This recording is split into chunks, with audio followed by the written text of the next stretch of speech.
بسم اللہ الرحمن الرحیم۔ جب حضرت عبداللہ بن جحش رضی اللہ تعالی عنہ اور ان کے ساتھیوں کی تکلیف، دکھ اور مصیبت حد سے بڑھی اور یہ حضور علیہ الصلوۃ والسلام کی ناراضگی اور اپنے ساتھیوں کے طعنوں کی وجہ سے بہت زیادہ پریشان ہوئے، اللہ رب العالمین نے ان کی برات کے اعلان کے لیے قرآن مجید کی آیتیں اتاری۔ یسألونک عن الشہر الحرام قتال فیہ قل قتال فیہ کبیر وصد عن سبیل اللہ وکفر بہ والمسجد الحرام واخراج اہلہ منہ اکبر عند اللہ والفتنۃ اکبر من القتل۔ جب یہ آیتیں نازل ہوئی، صحابہ کرام نے یہ سنی، حضور علیہ الصلوۃ والسلام نے یہ بیان کی، اس کے بعد صحابہ کرام دوڑتے ہوئے ان کے پاس آئے، انہیں آ کر خوشخبریاں دی، انہیں گلے سے لگایا اور ان کے ساتھ مبارکبادوں کا تبادلہ ہوا، یہاں تک کہ صحابہ کرام نے انہیں اس بات کے لیے خوشخبریاں دی کہ اللہ تعالیٰ نے آپ کے اس عمل کو شرف قبولیت عطا کی، اللہ تعالیٰ نے آپ کی صفائی کو بیان کر دیا۔ ان آیتوں کا ترجمہ یہ ہے کہ لوگ پوچھتے ہیں ماہ حرام میں لڑنا کیسا ہے، آپ کہہ دیجئے اے محمد صلی اللہ علیہ وسلم، اس میں لڑنا بہت برا ہے، مگر راہ خدا سے لوگوں کو روکنا،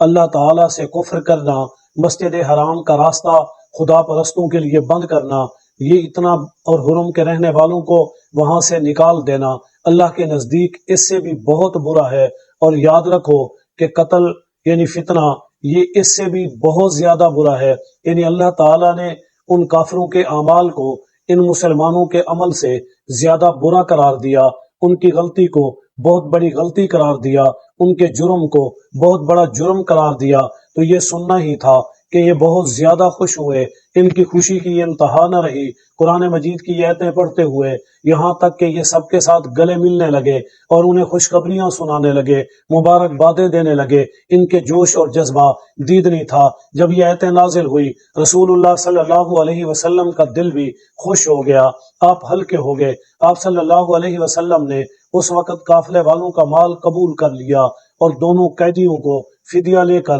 رہا کرنے کا اعلان فرما دیا۔ پھر آپ صلی اللہ علیہ وسلم نے حضرت عبداللہ بن جحش رضی اللہ تعالی عنہ اور ان کے ساتھیوں سے دلی طور پر راضی ہو گئے،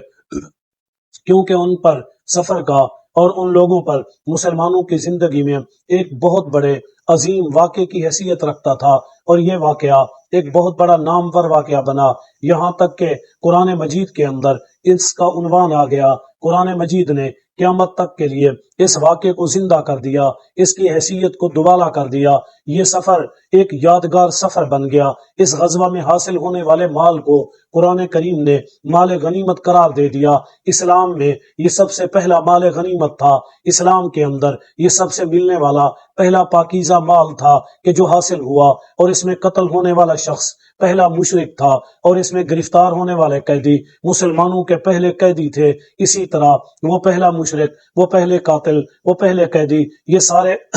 یہاں پر واضح ہوئے۔ اور یہ گرفتار جو آپ علیہ الصلوۃ والسلام کے پاس آئے، ان سے فدیہ لے کر رہا کرنا، یہ بھی اسلام کا پہلا واقعہ بنا۔ اسی طرح ان کو جو جھنڈا دیا گیا، یہ بھی اسلام کا پہلا جھنڈا تھا، جسے رسول اللہ صلی اللہ علیہ وسلم نے اپنے دستے مبارک سے باندھا۔ اور اس کے بعد حضرت عبداللہ بن جحش یہ مسلمانوں کے وہ پہلے امیر تھے جن کو پہلی مرتبہ امیر المؤمنین کے لقب سے پکارا گیا، جنہیں پہلی مرتبہ مسلمانوں کا امیر کہا گیا، جنہیں یہ شان ملی اس قرآن کی وجہ سے، انہیں ایک نئی زندگی ملی، ایک نئے حالت ملے، ان کو ایک جذبہ ملا، حریت ملی، مقام اور پیغام میں اضافہ ہوا، ان کی شخصیت اور عزت کے اندر اللہ تعالیٰ نے ایک نمایاں حیثیت حاصل کر لی، اسے بہت زیادہ مقام اور مرتبے سے نوازا۔ اللہ تعالیٰ ان کو اس عمل کی وجہ سے دنیا اور آخرت میں سرخرو فرمائے۔